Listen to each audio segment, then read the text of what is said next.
आतंक का घर कहे जाने वाले पाकिस्तान अब विश्व मंच पर हुआ शर्मसार। भारत ने खोली सारी पोल। जो मासूमों की हत्या को आजादी की लड़ाई कहता है, वो है पाकिस्तान का असली चेहरा। नमस्कार, आप देख रहे हैं इंडिया डेली का डिजिटल प्लेटफॉर्म और आपके साथ मैं हूं जिया कौशिक। नमस्कार, मेरा नाम है चित्रांजलि। अंतर्राष्ट्रीय राजनीति के मंच पर आज भारत ने एक बार फिर साबित कर दिया है कि जब बात आतंकवाद के खिलाफ खड़े होने की आती है तो भारत किसी भी मंच पर किसी भी ताकत के सामने नहीं झुकता है। संयुक्त राष्ट्र महासभा की तीसरी समिति में हुई चर्चा के दौरान भारत ने पाकिस्तान के दोहरे रवैये और आतंकवाद के समर्थन पर ऐसी कड़ी फटकार लगाई है कि पूरी दुनिया ने देखा कि भारत ने किस तरह से इस बार पाकिस्तान का नकाब उतारा है। भारत के प्रतिनिधि रघु पुरी ने पाकिस्तान को सीधे तौर पर आतंकवाद का गढ़ और एपिसेंटर ऑफ टेररिज्म कहा और साफ कर दिया कि आतंकवाद को किसी भी राजनीतिक या धार्मिक कारण से सही नहीं ठहराया जा सकता है। और ये बयान यूं ही नहीं आया। पाकिस्तान के प्रतिनिधि मोहम्मद जवाद अजमल ने संयुक्त राष्ट्र में खड़े होकर दावा किया कि भारत पर हमला करने वाले स्वतंत्रता सेनानी हैं, जो विदेश कब्जे के खिलाफ अपना वैध अधिकार प्रयोग कर रहे हैं, यानी आतंकवादियों को फ्रीडम फाइटर्स बताने की शर्मनाक कोशिश की। इस बयान ने माहौल को गर्मा दिया और भारत ने बिना देर किए पाकिस्तान के इस झूठ का जवाब उसी मंच पर दिया। रघुपुरी ने दो टूक कहा कि आतंकवाद किसी भी परिस्थिति में उचित नहीं ठहराया जा सकता और पाकिस्तान अपनी नाकाम राजनीति को आतंक की आड़ में छिपा नहीं सकता। बिल्कुल, रघुपुरी ने कहा कि पाकिस्तान का ये बयान उसके दोहरेपन और पाखंड को उजागर करता है। उन्होंने जोर देकर कहा कि पाकिस्तान न सिर्फ अपनी पड़ोसी देशों में बल्कि पूरी दुनिया में हुई आतंकी हमलों से जुड़ा है। 26/11, मुंबई हमला, पठानकोट एयरबेस, पुलवामा अटैक, हर जगह उसके हाथ खून से रंगे हुए हैं। भारत ने संयुक्त राष्ट्र में ये भी कहा कि पाकिस्तान की धरती अब आतंकवाद की जननी बन चुकी है, जहां से निर्दोष पर हमले करने वाले आतंकियों को न सिर्फ पनाह मिलती है बल्कि उन्हें राजनीतिक संरक्षण भी दिया जाता है। वहीं भारत की इस सख्त प्रतिक्रिया ने पाकिस्तान को झकझोर कर रख दिया। दरअसल पिछले कुछ समय से पाकिस्तान लगातार अंतर्राष्ट्रीय मंचों पर खुद को निर्दोष और विक्टिम ऑफ टेररिज्म के रूप में पेश करने की कोशिश कर रहा था, लेकिन भारत ने आज फिर दुनिया को याद दिला दिया कि असलियत कुछ और है। पाकिस्तान का नाम हर उस हमले से जुड़ा है जिसने वैश्विक शांति को चुनौती दी। भारत ने संयुक्त राष्ट्र से साफ कहा कि आतंक के इस नेटवर्क को अब बर्दाश्त नहीं किया जा सकता। भारत के इस बयान के बाद संयुक्त राष्ट्र के सदस्य देशों के बीच भी चर्चा तेज हो गई है। कई देशों ने भारत की इस दृढ़ता की सराहना की और माना कि आतंकवाद के खिलाफ भारत का स्टैंड स्पष्ट है और न्यायपूर्ण भी है। रघुपुरी ने अपने संबोधन में ये भी कहा कि पाकिस्तान की सरकार अपने ही बनाए हुए जाल में फंस चुकी है। एक तरफ दुनिया के सामने खुद को लोकतांत्रिक देश बताती है और दूसरी तरफ आतंक के आतंकों को संरक्षण भी देती है। ये तो वही बात हुई।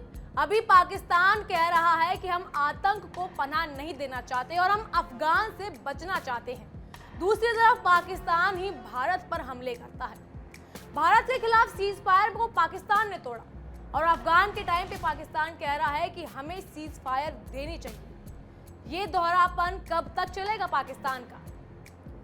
और अब जब यहाँ रघुपुरी ने कहा कि पाकिस्तान की धरती आतंकवाद की जननी है, तो ये वाक्य सिर्फ एक आरोप नहीं बल्कि पूरे अंतर्राष्ट्रीय समुदाय के लिए चेतावनी थी। भारत ने दुनिया को बताया कि ये समय अब आतंकवाद के खिलाफ निर्णायक कार्रवाई का है और इस बार किसी को भी फ्रीडम के नाम पर निर्दोषों की हत्या करने का अधिकार नहीं दिया जा सकता। इस बीच भारत और अमेरिका के रिश्तों को लेकर भी एक दिलचस्प घटनाक्रम देखने को मिला है। दरअसल अमेरिकी राष्ट्रपति डोनाल्ड ट्रंप ने हाल ही में दावा किया कि उन्होंने प्रधानमंत्री नरेंद्र मोदी के साथ फोन पर पाकिस्तान को लेकर चर्चा की थी, लेकिन भारत सरकार ने इस दावे का खंडन कर दिया और कहा कि ऐसी कोई बातचीत नहीं हुई। ये बयान ऐसे समय में आया जब दोनों देशों के बीच रणनीतिक साझेदारी के बावजूद कुछ कूटनीतिक मतभेद उभर आए हैं। वहीं भारत सरकार ने साफ शब्दों में कहा कि मोदी और ट्रंप के बीच दिवाली के दिन जो बातचीत हुई थी उसमें पाकिस्तान का कोई जिक्र ही नहीं था, बल्कि उस बातचीत में दोनों नेताओं ने भारत अमेरिका की दोस्ती और साझा लोकतांत्रिक मूल्यों की बात की थी। प्रधानमंत्री मोदी ने ट्रंप के दिवाली संदेश का जवाब देते हुए कहा था कि भारत और अमेरिका को हर तरह के आतंकवाद के खिलाफ एकजुट रहना चाहिए। यानी संदेश साफ था, आतंक के खिलाफ किसी भी कीमत पर समझौता भारत नहीं करेगा। वहीं बता दें कि एक तरफ जहां पाकिस्तान अपने दहशतगर्दियों को फ्रीडम फाइटर का नाम दे रहा है, ऐसे में भारत और पाकिस्तान की इस चीज को लेकर कोई बात ही नहीं हुई, तो ट्रंप ने दावा किया था कि दिवाली की उस फोन कॉल में ट्रंप ने नरेंद्र मोदी से पाकिस्तान को लेकर बात की, लेकिन यहाँ पर ट्रंप को भी लताड़ पड़ चुकी है पाकिस्तान के साथ साथ। उधर आसियान यानी ASEAN और पूर्व एशिया शिखर सम्मेलन की तैयारियां भी जारी है। इस हफ्ते मलेशिया में होने वाले इस सम्मेलन में प्रधानमंत्री मोदी वर्चुअल माध्यम से शामिल होने वाले हैं। ये जानकारी भारत सरकार की ओर से दी गई है। ऐसे में साफ है कि मोदी और ट्रंप की मुलाकात फिलहाल संभव नहीं होगी, जबकि ट्रंप ने कहा है कि वो मलेशिया के कार्यक्रम में शामिल होंगे, लेकिन अगले महीने दक्षिण अफ्रीका में होने वाली G20 सम्मेलन में उनकी उपस्थिति तय नहीं है। ये पूरी स्थिति एक बार फिर दिखाती है कि भारत अब किसी भी दबाव में नहीं है, चाहे अमेरिका हो या पाकिस्तान। भारत अब अपने राष्ट्रीय हितों और सुरक्षा के मुद्दे पर किसी तरह का समझौता नहीं करेगा।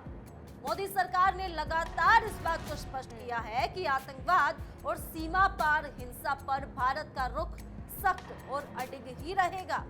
अगर पिछले 2 हफ्तों की घटनाओं पर गौर किया जाए तो ये दूसरी बार है जब भारत ने ट्रंप के किसी बयान का खंडन करा है। पहले उन्होंने कहा था कि मोदी ने रूस से तेल खरीदना बंद करने का वादा किया है, जिसका भी भारत सरकार ने खंडन कर दिया था। अब पाकिस्तान को लेकर बयान का खंडन फिर से बता गया कि भारत अपनी विदेश नीति को लेकर अब किसी के बयान पर नहीं बल्कि अपने हितों पर निर्णय लेता है। पाकिस्तान भले ही संयुक्त राष्ट्र जैसे मंचों पर खुद को शांति प्रेमी बताने की कोशिश करे, लेकिन सच्चाई यही है कि उसकी धरती से आतंक की जड़ें आज भी फैल रही हैं।